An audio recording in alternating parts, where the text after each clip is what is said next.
everyone. Welcome back to Clip Your English. I'm Rachel, and I'm so happy you're here with me today. You know what? I was texting my friend Jake earlier. He sent me this message that was basically all abbreviations. Like, seriously, it looked like some kind of secret code. Hey there. Yeah, that's me, Jake. And honestly, Rachel's not wrong. I probably use way too many abbreviations when I text. Right? But here's the thing.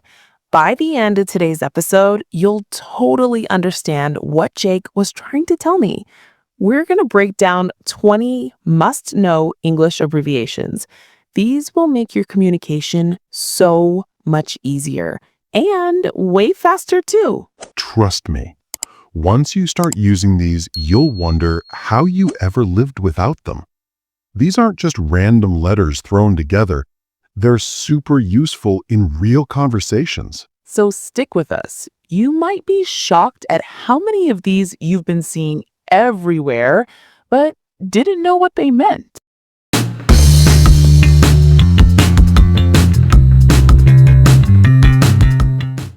All right, Rachel.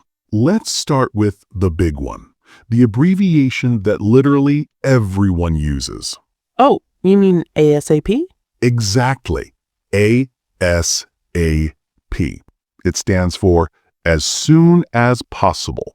I swear, I use this at least 5 times a day. Same here.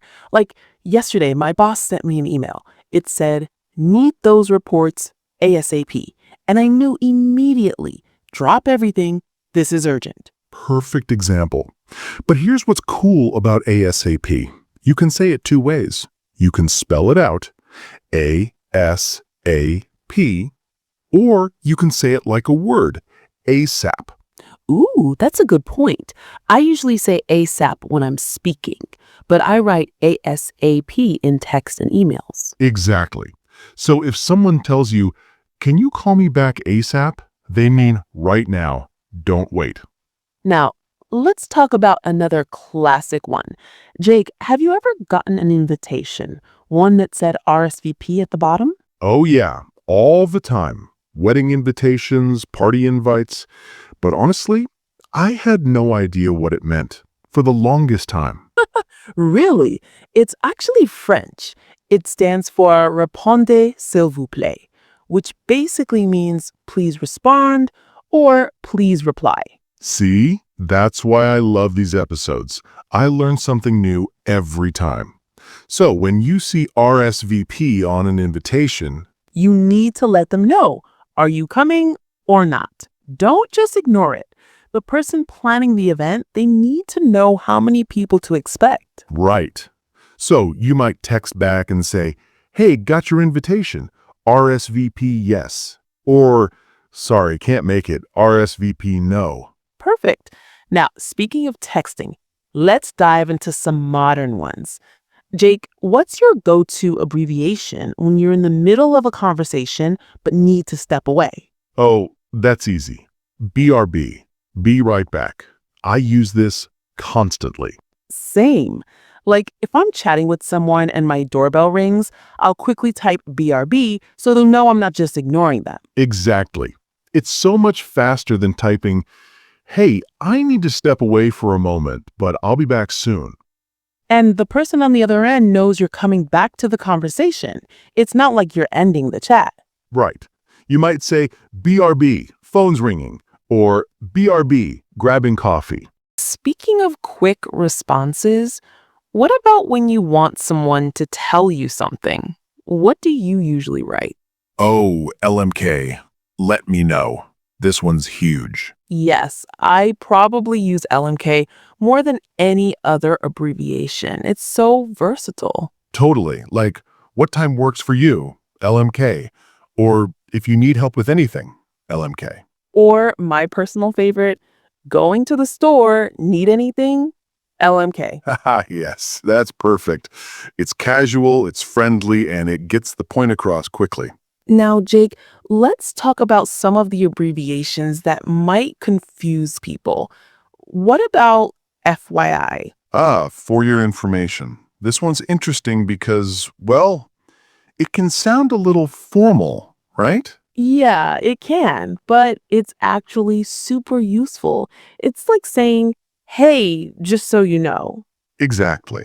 Like, FYI, the meeting got moved to 3 p.m. You're not asking them to do anything, you're just giving them information. But be careful with tone. In person, FYI sounds fine, but in a text or email, it might sound a bit passive aggressive. Ooh, good point. Like, if someone writes, FYI, you were supposed to bring snacks, it might come across as a little snarky.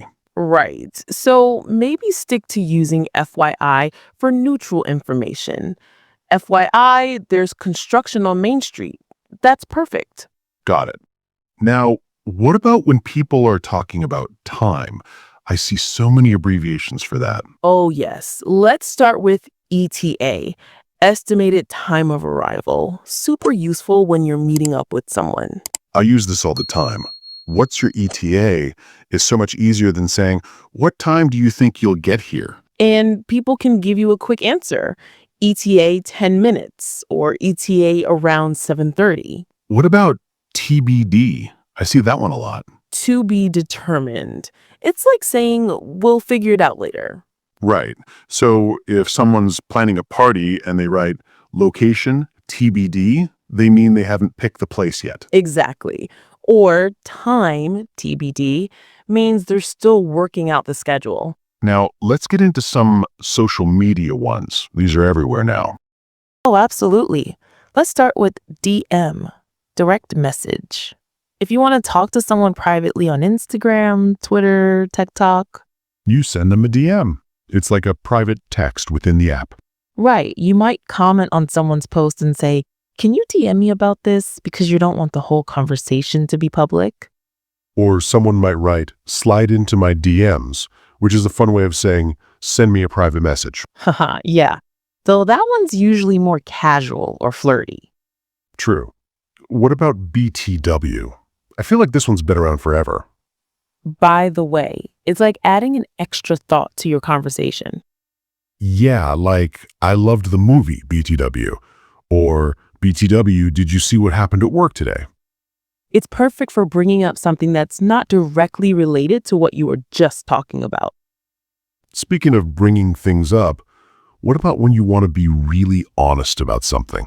Oh, TBH, to be honest. I love this one because it feels so conversational. Right? It's like saying, I'm going to be real with you for a second. TBH, I didn't really like that restaurant. Or TBH, I'm kind of nervous about the presentation. It makes whatever you're about to say feel more genuine and personal. Now, let's talk about some abbreviations that show your reaction to something, like when something's really funny. LOL. Laughing out loud. Though honestly, most of the time when I write LOL, I'm not actually laughing out loud. Same here. It's more like, that's amusing, or I think that's funny. Right. But there's also LMAO. Let's say laughing my behind off. That's for when something is really, really funny, like funnier than just LOL. And then there's ROFL. Rolling on the floor laughing.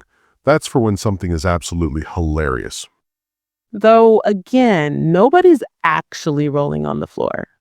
True. It's all about showing the level of how funny you think something is. What about when something is shocking or surprising?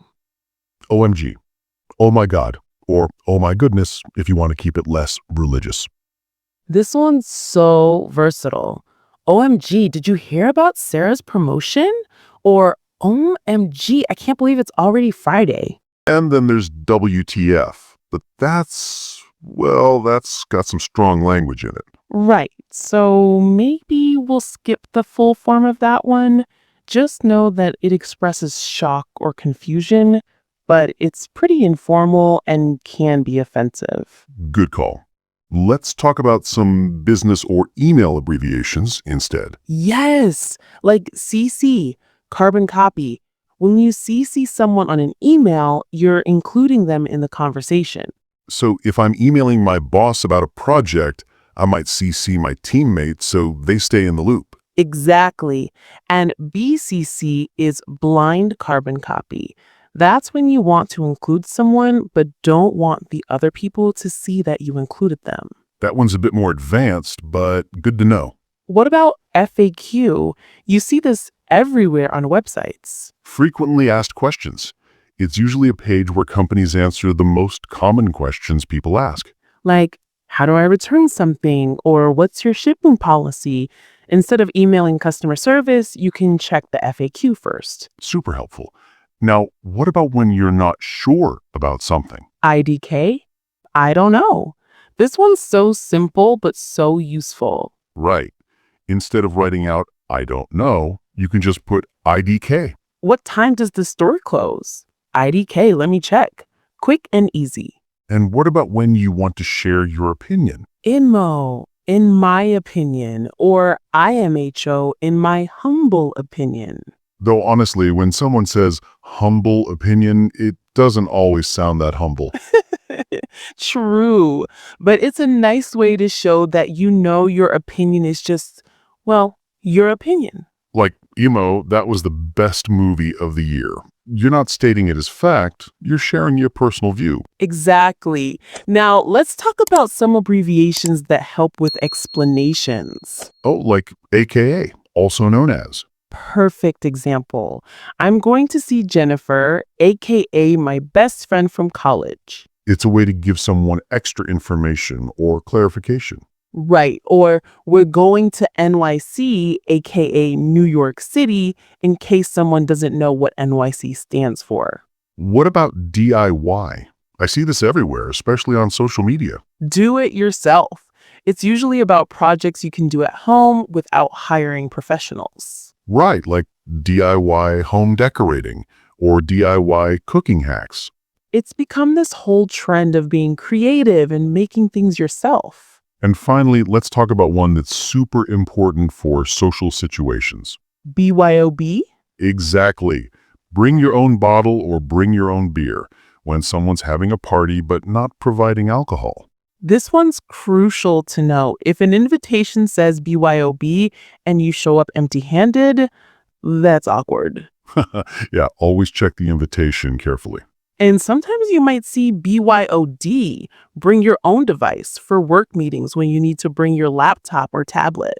Right. It's the same concept, but for different situations. You know what, Jake? I think we've covered some really useful ones here. Absolutely. These aren't just random letters. They're actually going to make your communication faster and more natural. And the best part is, once you start using them, you'll notice them everywhere. So let's quickly recap what we learned today.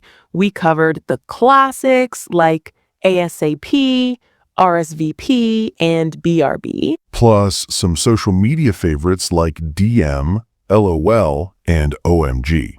And some business ones like CC, FAQ, and FYI. Don't forget the reaction ones, TBH, BTW, and IMO. Right. And some practical ones like ETA, DIY, and BYOB. Here's my challenge for you. Try using 3 of these abbreviations this week. Start small, maybe with LMK or BRB in your text messages. That's a great idea. And here's my question for you. Which abbreviation did you find most surprising today? Was there one you'd been seeing but never knew what it meant? Yeah, tell us in the comments. We love hearing from you. And if this episode helped you understand English communication a little better, please hit that like button and subscribe. We post new conversations like this every week. Plus, if you have suggestions for future topics, let us know. We're always looking for new ways to help you improve your English. Thanks so much for spending time with us today. Until next time, keep practicing, keep learning, And keep it simple with those abbreviations. see you next week.